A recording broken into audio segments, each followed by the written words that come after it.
मीरा फिर से बोली। क्या स्टाइल से तेरी तरफ बढ़ रहा था मधु। ऐसा लग रहा था जैसे कोई हीरो फिल्मी स्टाइल में किसी हीरोइन की ओर बढ़ रहा हो। सोच अगर उसने तुझे सच सच में किस कर लिया होता तो। सट अप मीरा, मधु के इतना कहा और गुस्से में जाने लगी। मीरा भी मुस्कुराते हुए उसके पीछे दौड़ी। इधर बंसल अपने घर में बैठा चाय पी रहा था। तभी न्यूज़पेपर वाला उसके घर पर यूनिंग न्यूज़पेपर फेंक कर गया। बंसल उठा और उसने न्यूज़पेपर उठाकर देखा। फ्रंट पेज की न्यूज़ देखकर वो हैरान हो गया। उसने न्यूज़ पढ़ी। सांवेर रोड पर खुराना कंस्ट्रक्शन बनाने जा रहा है। 4 बड़ी बिल्डिंगें, 25 माले की। इन इमारतों में 4 BH के फ्लैट होंगे। जैसे ही ये खबर बाहर आई, लोगों ने फ्लैटों को बुक कर होड़ मच गई। ये खबर आते ही सांवेर रोड पर बने खुराना कंस्ट्रक्शन के ऑफिस में बड़ी संख्या में लोग पहुंच रहे हैं। इन चारों बड़ी बड़ी इमारतों की वजह से इनके बीच की जो ज़मीन अभी तक नहीं बिकी हैं, उनकी कीमत घटकर आधी हो गई है। न्यूज़ पढ़ते ही बंसल के पैरों तले जमीन खिसक गई। न्यूज़ में उस जगह का मैप देखकर बंसल के जैसे होश ही उड़ गए। वो आदि को कॉल कर ही रहा था कि ज़मीन के ऑनर का फ़ोन आ गया। उसने कुछ पल सोचा और फिर कॉल रिसीव किया। दूसरी ओर से गुस्से में आवाज़ आई, बंसल, किस बात का कमीशन लेते हो अगर तुम काम नहीं कर सकते हो। पिछले 1 महीने से तुमसे मेरी ज़मीन नहीं बेची गई।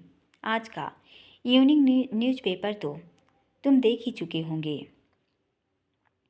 जी, बंसल ने थोड़ा परेशान होकर कहा। ऑनर ने गुस्से में कहा, मैं ये ज़मीन खुरानास को नहीं देना चाहता था, पर अब जब उस करण खुराना ने मेरी ज़मीन के आसपास की सारी ज़मीन खरीद ली है, तो मुझे न चाहते हुए भी उसे ही ये ज़मीन बेचनी पड़ेगी, वो भी बहुत कम कीमत पर। क्योंकि कोई और अब उस ज़मीन को लेने से पहले 1000 बार सोचेगा। कोई भी उस करण के सामने खड़ा नहीं होना चाहेगा। करण खुराना से अभी कॉन्ट्रैक्ट करो और इस सब ज़मीन को जल्द से जल्द बेचो, क्योंकि अगर एक बार खुराना कंस्ट्रक्शन का काम यहाँ शुरू हो गया तो वो करण खुराना इस ज़मीन को 2 कौड़ी की भी कीमत नहीं रहने देगा। जी, मैं अभी बात करता हूँ, बंसल ने धीरे से कहा। बंसल ने गुस्से में कहा, जल्दी करो और ये डील आज के आज फाइनल करो, समझे। और अगर तुम ये डील फाइनल नहीं कर पाए तो कौन और काम ढूंढ लेना। इतना कहकर ऑनर ने गुस्से में कॉल कट कर दिया। उसके कॉल कट करते ही बंसल ने तुरंत आदि को कॉल किया। दूसरी ओर से आदि ने मुस्कुराते हुए कॉल रिसीव करके पूछा, सो मिस्टर बंसल, क्या फैसला किया आपने। डील आज ही साइन कर लेते हैं, बंसल ने गुस्से में कहा। यह सुनकर आदि मुस्कुरा दिया और पेपर्स देखते हुए बोला, पेपर्स रेडी हैं, अपने बॉस के साथ ऑफिस आ जाओ। तुम्हारी किस्मत बहुत अच्छी है जो करण सर आज ऑफिस आ रहे हैं, इसलिए ठीक 7 बजे ऑफिस पहुंच जाना, क्योंकि कल सर शिमला जा रहे हैं। अगर तुम टाइम पर नहीं आए तो फिर ये डील करण सर की शादी के बाद ही साइन हो पाएगी। बंसल ने खुद पर काबू किया और कहा, हम टाइम पर आ जाएंगे। गुड। इतना कहकर आदि ने मुस्कुराते हुए कॉल कट कर दिया। बंसल ने खुद से कहा, पहले वो लड़की और अब ये करण खुराना, आज इन दोनों की वजह से मेरा बहुत नुकसान हुआ है। एक दिन इन दोनों को सबक जरूर सिखाऊंगा। इधर मीरा ने गाड़ी ड्राइव करते हुए कहा, मधु, तुझे नहीं लगता कि एक करण खुराना कुछ अलग किस्म का बंदा है। मधु ने फिर से उसे घूरा। मीरा ने मधु की ओर देखकर कहा, तो उसका नाम सुनकर इतना क्यों भड़क रही है। अभी तूने ही तो बताया कि कैसे आज सुबह भी उसने तुझे बचाया था। जान बचाई है तो क्या मैं उसे अपनी जान बना लूं। मधु ने गुस्से में कहा। यह सुनकर मीरा उसे हैरानी से देखने लगी और बोली, मैंने आज तक तुझे ऐसे रिएक्ट करते कभी नहीं देखा और न ही इतना गुस्सा करते देखा है। मधु ने अपनी आंखें बंद की और गहरी सांस ली और फिर अपनी आंखें खोलकर मीरा से बोली, आई एम सॉरी मीरा, पर मुझे वो आदमी ज़रा भी पसंद नहीं है और मैं उसका नाम भी नहीं लेना चाहती। मैंने तो सिर्फ उसे बदतमीज कहा था, पर उसके बदले उसने कितनी घटिया हरकत की, ये सोचकर भी मुझे गुस्सा आ रहा है। भला कोई शरीफ इंसान किसी लड़की के साथ इस तरह का बिहेव करता है क्या? पहले मुझे ज़बरदस्ती पकड़कर अपने करीब लेकर आया और फिर मुझे किस। इतना कहकर मधु रुक गई। मीरा मंद मंद मुस्कुराने लगी। मधु ने गुस्से में कहा, पता नहीं उसके घर वाले उसके साथ कैसे एडजस्ट करते होंगे। उसके जैसे इंसान के साथ तो कोई पल भर भी सांस न ले पाए। मुझे तो तरस उस बेचारी लड़की पर आ रही है जो इस साइको आदमी के साथ अपनी सारी जिंदगी बिताएगी। पता नहीं किस बेचारी लड़की की जिंदगी बर्बाद होने वाली है। ये सुनकर मीरा मुस्कुराने लगी और बोली, ये भी तो हो सकता है कि उसकी ज़िंदगी में ऑलरेडी कोई लड़की हो। मेरा मतलब है कि वो पहले से शादीशुदा हो। नहीं है, मधु ने तुरंत कहा। मीरा ने गाड़ी पर ब्रेक लगाकर पूछा, तुझे कैसे पता? मधु ने झेंपते हुए कहा, वो जब इसे बिजनेसमैन ऑफ द ईयर का अवार्ड मिला था तो न्यूज़पेपर में आया था कि ये बैचलर है। और वैसे भी तूने सुना था, उसने खुद कहा था कि उसे लड़कियों में कोई दिलचस्पी नहीं है। मीरा मुस्कुराते हुए गाड़ी से बाहर आई तो मधु भी गाड़ी से उतर गई। मीरा ने मधु का हाथ पकड़ा और उसके घर की ओर चलते हुए कहा, अब बस भी कर। आज तो पूरे रास्ते सिर्फ उस करण खुराना की ही बात करती आई है।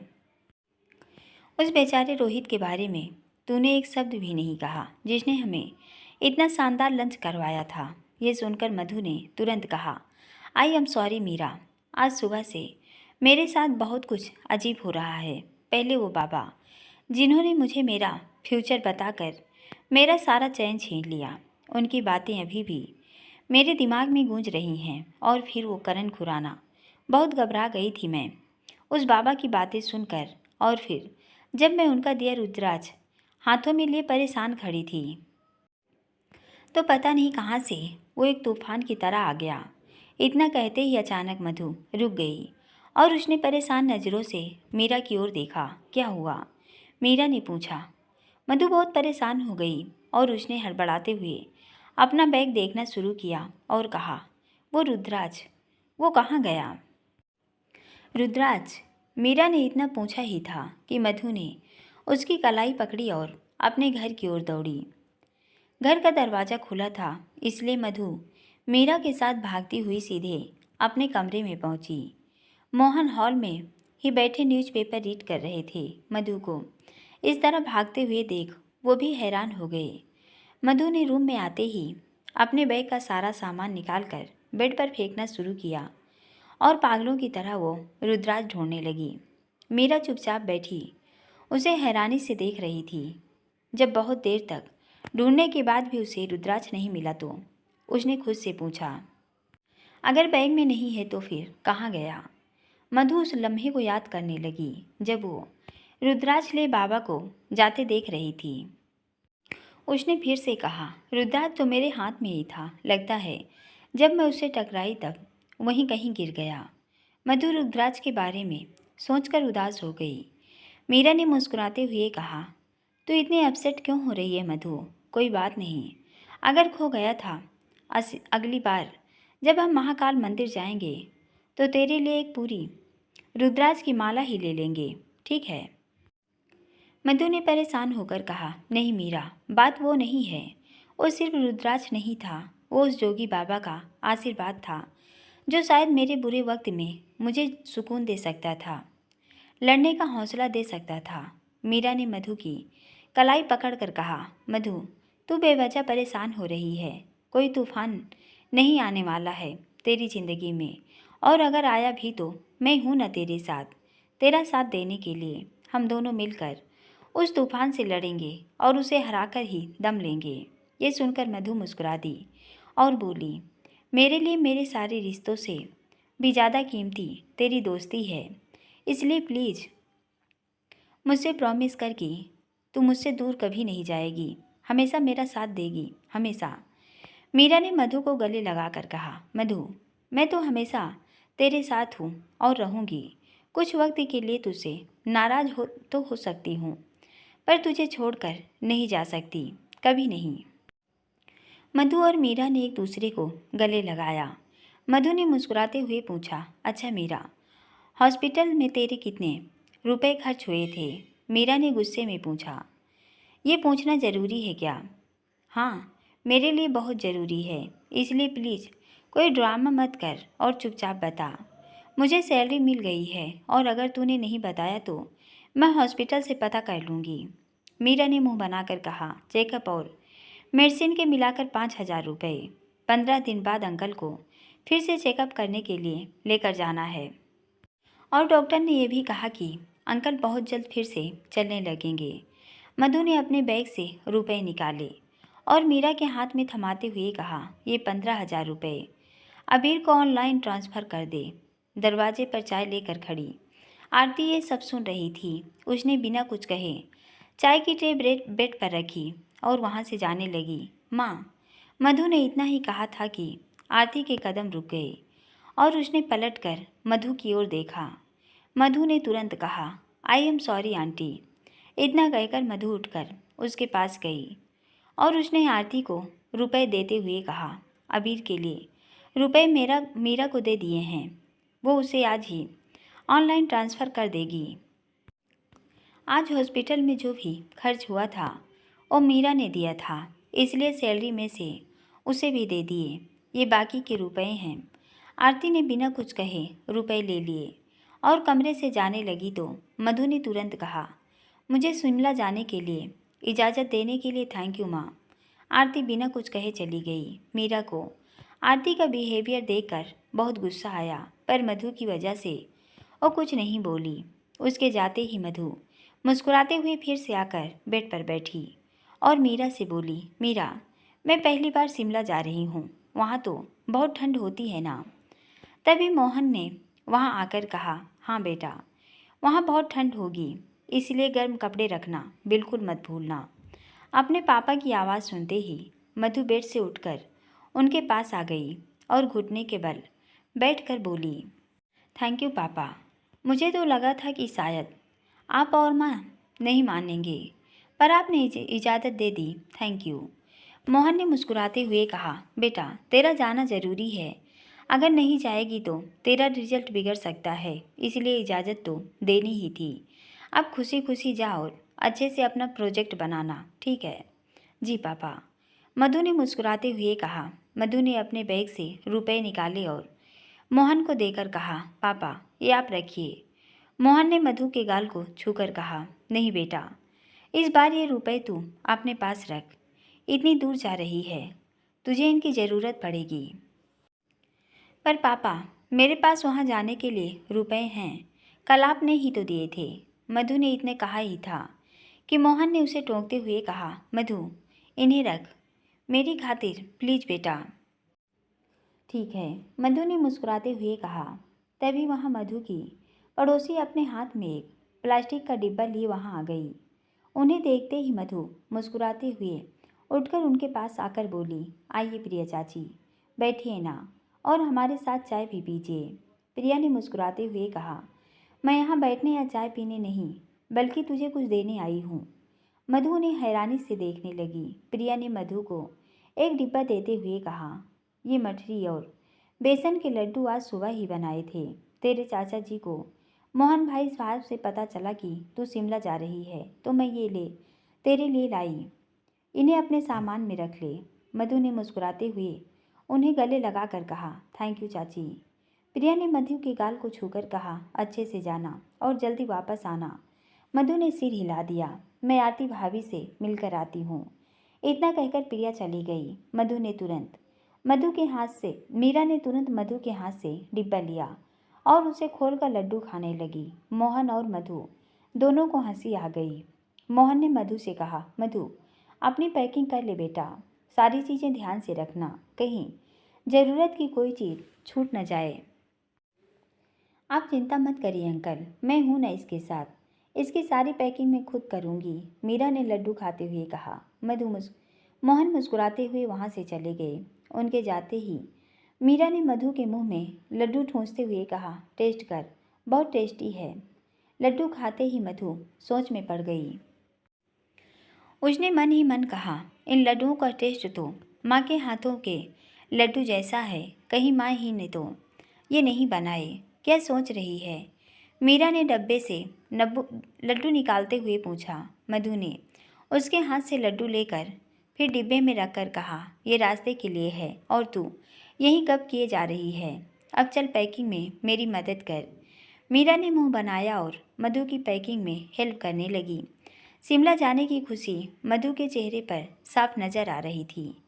मधु ने अपने कपड़े बैग में रखते हुए कहा, मीरा, जब भी मैं टीवी में बर्फ़ देखती थी तो मेरा भी मन करता था कि मैं भी बर्फ़ देखूं। और आज देख, मेरा ये ड्रीम पूरा होने जा रहा है। और कमाल की बात तो ये है कि इतने सारे शहरों में हमें प्रोजेक्ट के लिए शिमला ही मिला। मैं तो बहुत बहुत बहुत एक्साइटेड हूँ।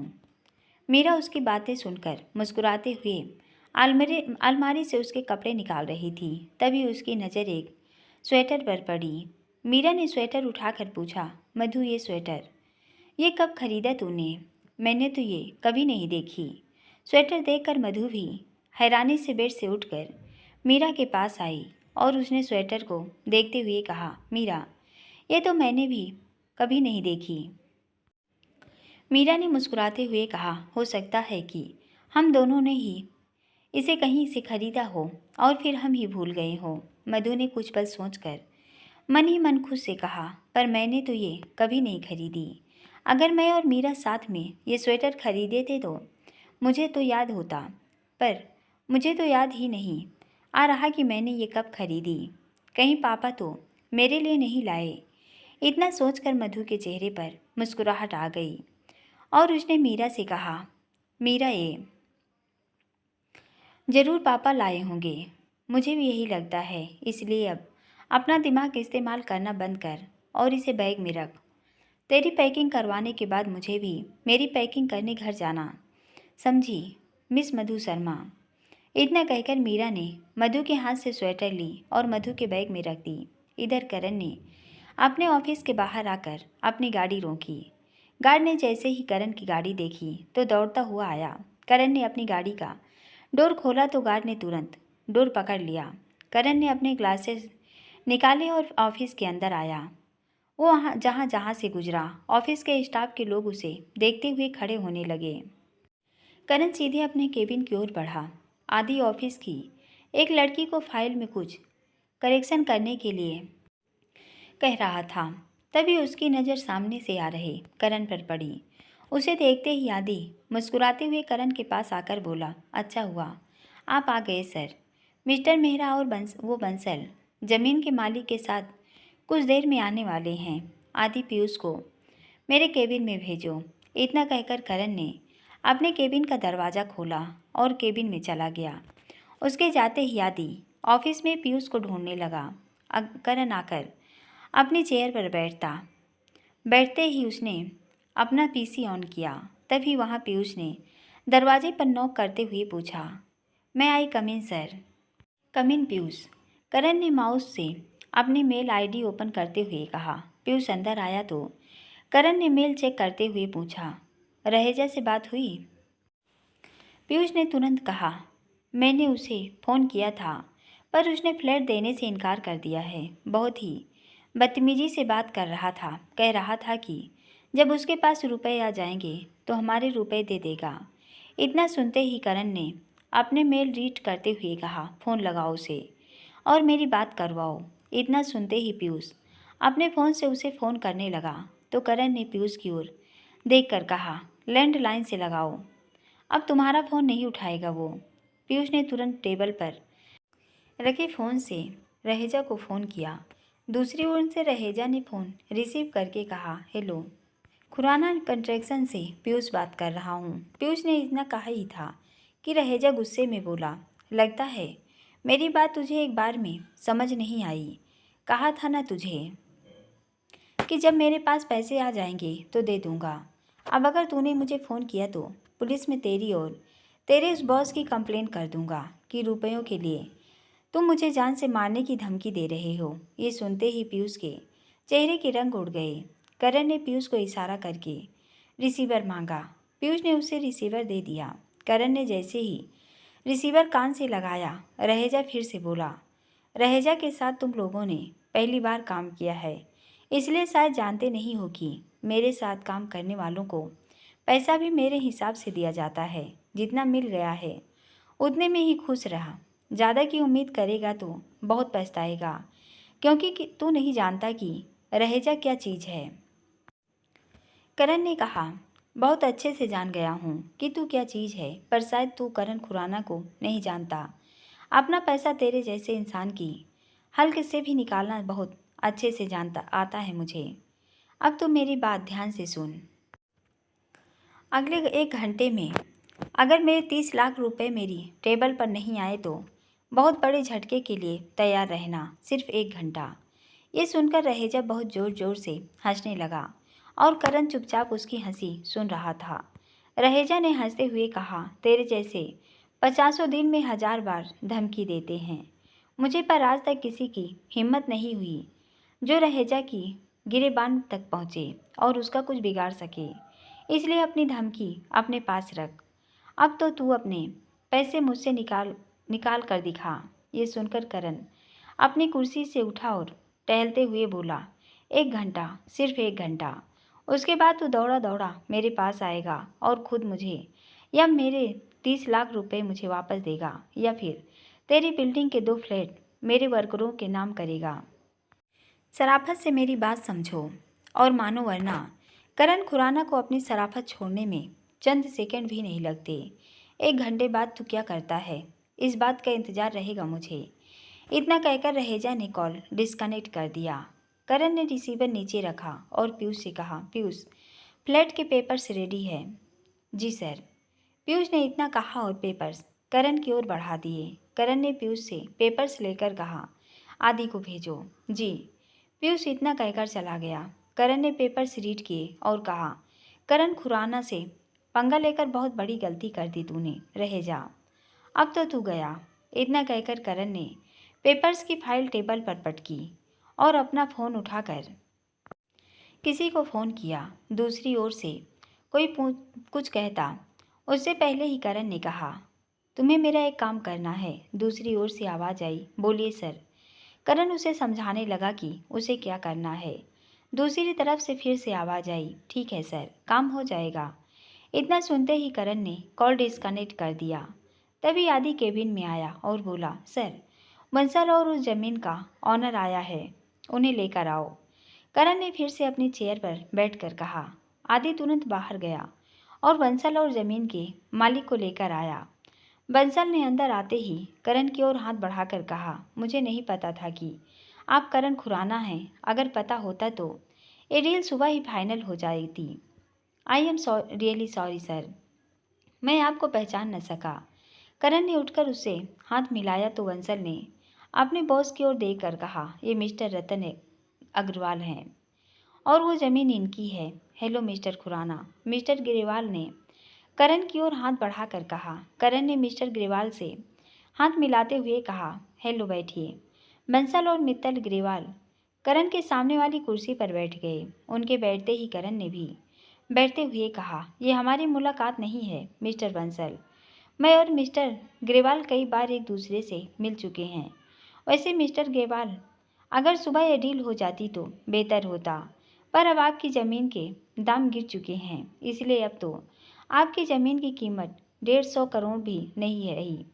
इसलिए अब अगर करण ने इतना कहा ही था कि मिस्टर अग्रवाल ने करण की बात काटते हुए कहा, इसलिए अब आप इस ज़मीन के 150 करोड़ भी नहीं देंगे, यही ना।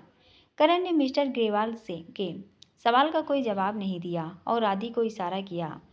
करण के इशारा करते ही आदि ने करण के सामने रखे टेबल की ड्रॉ से चेकबुक निकाली और चेक बनाने लगा। मिस्टर ग्रेवाल ने फिर से कहा, मैं जानता हूँ कि जैसे ही आपने उस जगह सोसाइटी बनाने की अनाउंसमेंट की है, मेरे ज़मीन की कीमत आधी हो गई है और मैं ये भी अच्छे से जानता हूँ कि अब आप वो ज़मीन किसी को खरीदने भी नहीं देंगे, और अगर कोई अच्छी डील देकर मैंने वो ज़मीन किसी को बेच भी दी तो वो भी आपका ही आदमी निकलेगा। इसलिए मेरी भलाई इसी में है कि मैं ये ज़मीन आपको ही बेच दूँ, क्योंकि वो कोई रास्ता आपने मेरे लिए छोड़ा ही नहीं है।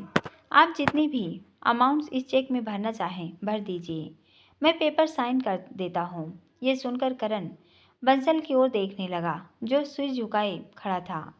करण ने टेबल से फाइल उठाकर मिस्टर ग्रेवाल के सामने फेंकी। मिस्टर ग्रेवाल ने करण की ओर देखा और फिर बिना रीड किए पेपर साइन कर दिए। ये देखकर आदि मुस्कुराने लगा, पर मिस्टर ग्रेवाल अपसेट हो गए। उन्होंने पेपर साइन करके फाइल करण की ओर बढ़ा दी। करण ने फाइल लेकर आदि के हाथ में थमा दी। आदि ने तुरंत फाइल पर मिस्टर ग्रेवाल के सिग्नेचर चेक किए और चेकबुक करण के सामने रखकर कहा, सर। करण ने मिस्टर ग्रेवाल की ओर देखकर चेक पर सिग्नेचर किए और चेक फाड़कर मिस्टर ग्रेवाल की ओर बढ़ा दिए। मिस्टर ग्रेवाल ने चेक लिया और करण से कहा, थैंक यू मिस्टर खुराना। इतना कहकर वो ग्रेवाल से ने चेक देखा। चेक देखते ही वो शॉक्ड हो गए। उन्होंने हैरानी से करण की ओर देखा। करण ने खड़े होकर कहा, मिस्टर ग्रेवाल, मैं आज जिस भी मुकाम पर हूँ अपनी मेहनत के दम पर हूँ। खुद ऊंचा उठने के लिए मैं दूसरों को गिराने में विश्वास नहीं रखता।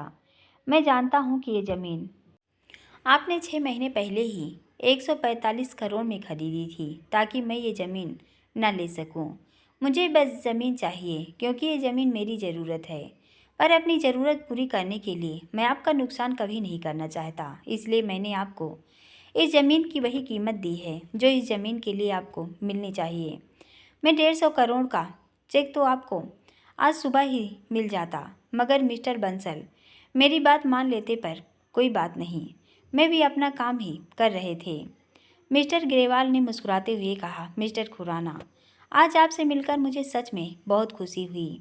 आज आपने ये प्रूव कर दिया कि क्यों आप आज इतने सक्सेसफुल हैं। मेरा भाई बंगलोर में एक होटल बनाने जा रहा है और मैं ये चाहूँगा कि मेरे भाई का होटल आप बनाएं। ये सुनकर आदि बहुत खुश हो गया। करण ने मिस्टर ग्रेवाल की ओर देखते हुए कहा, जरूर मिस्टर ग्रेवाल, यही तो बिजनेस है मेरा। बहुत जल्द मेरा भाई आपके कांटेक्ट करेगा। चलता हूँ, बाय। इतना कहकर मिस्टर ग्रेवाल ने एक बार फिर से करण की ओर अपना हाथ बढ़ाया। करण ने उनसे हाथ मिलाते हुए कहा, मिस्टर ग्रेवाल, बंसल साहब को इनका कमीशन देना मत भूलिएगा। ये सुनकर बंसल के चेहरे पर भी मुस्कुराहट आ गई। बाय मिस्टर ग्रेवाल, करण ने इतना कहा और आदि को इशारा किया। करण के इशारा करते ही आदि ने तुरंत मिस्टर ग्रेवाल से कहा, आइए मिस्टर ग्रेवाल, मैं आपको बाहर तक छोड़ देता हूँ। इतना कहकर आदि उन्हें बाहर छोड़ने चला गया। उनके जाते ही करण ने टेबल पर रखा अपना फ़ोन और फाइल उठाई और केबिन से बाहर आया। तभी उसके डैड की नज़र उस पर पड़ी। करण करण के डैड ने उसे आवाज़ लगाई। उनकी आवाज़ सुनते ही करण उनके पास गया और उन्हें फाइल देते हुए बोला, डैड, सामेर रोड वाली ज़मीन के पेपर्स। बलदेव ने तुरंत उसके हाथ से फाइल ली और देखने लगे। उन्होंने मुस्कुराते हुए करण से कहा, वेल डन बेटा।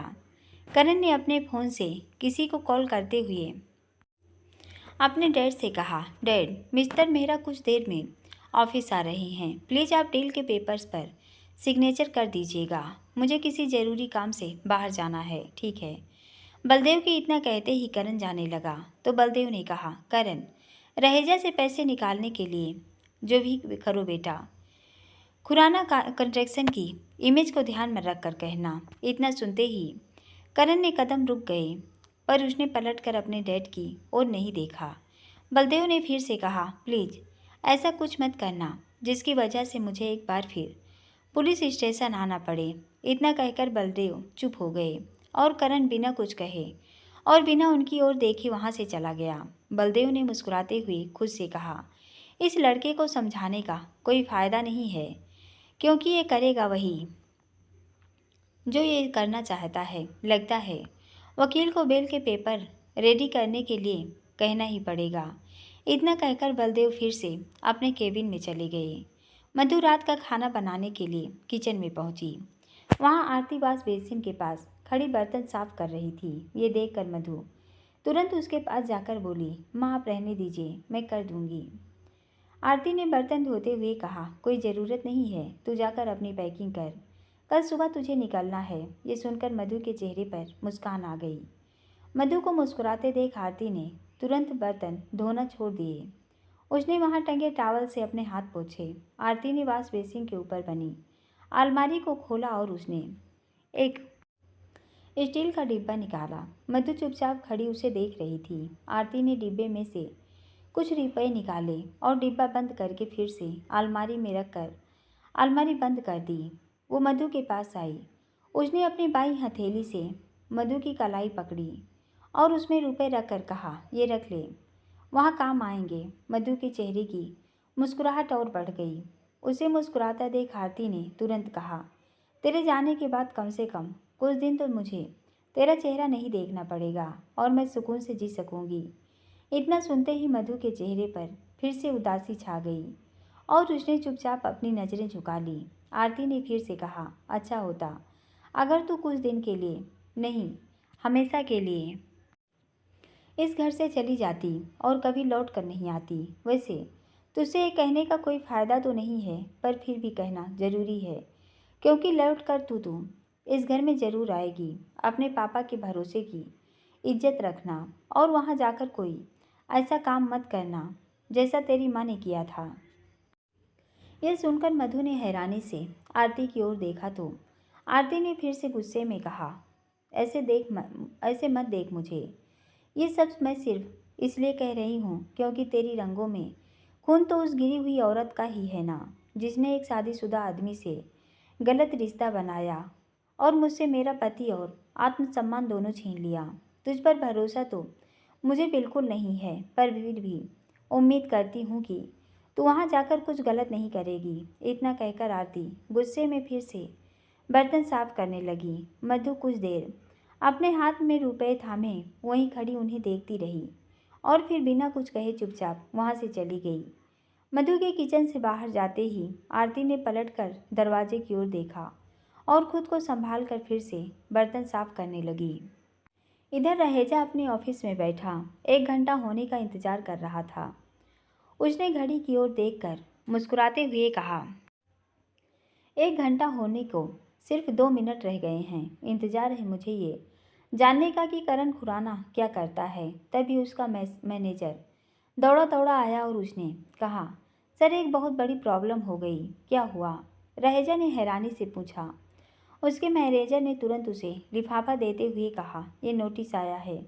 रहेजा ने अपने मैनेजर की ओर देखते हुए लिफाफा लिया। मैनेजर ने फिर से बोला, सर एमजी रोड पर हमारा होटल जिस जगह पर बना हुआ है वो ज़मीन हमने 25 लाख के लिए लीज कर ली हुई थी।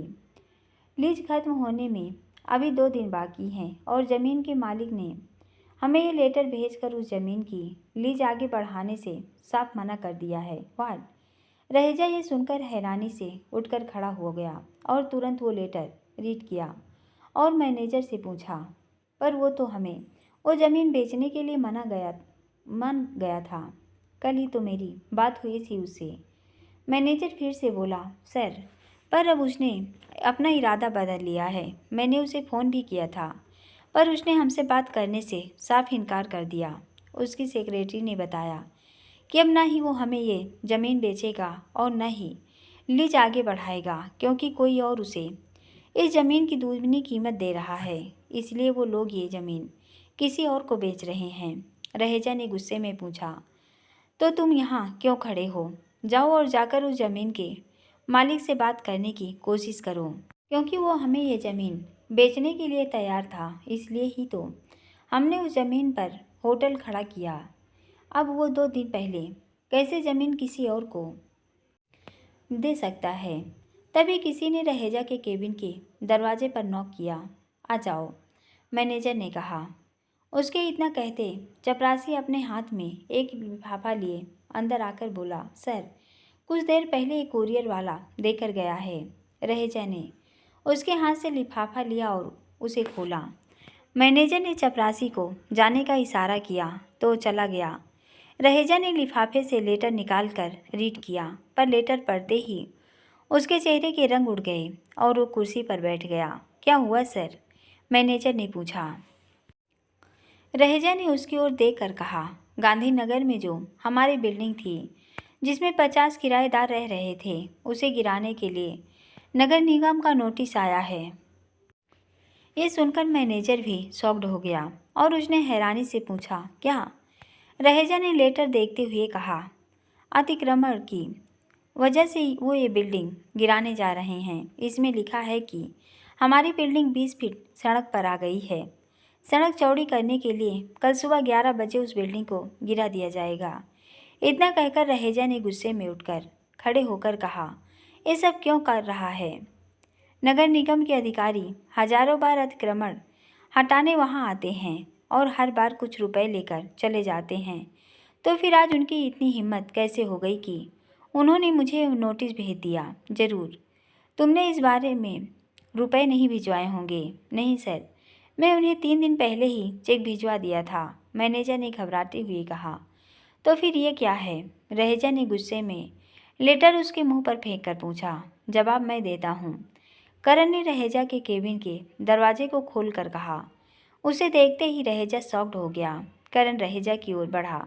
रहेजा उसे देखते हुए कुछ कदम पीछे हटा। करण उसकी कुर्सी पर बैठा और उसने अपने दोनों पैर उसके सामने रखी टेबल पर रखे। ये देखकर रहेजा और उसके मैनेजर की आंखें खुली की खुली रह गई। पूरा पार्ट सुनने के लिए दोस्तों बहुत बहुत धन्यवाद। अगर ये वाली कहानी पसंद आ रही है तो प्लीज़ आप लोग लाइक ज़रूर कीजिए, ज़्यादा से ज़्यादा सब्सक्राइब कीजिए चैनल को और कमेंट करते रहिए। Thank you.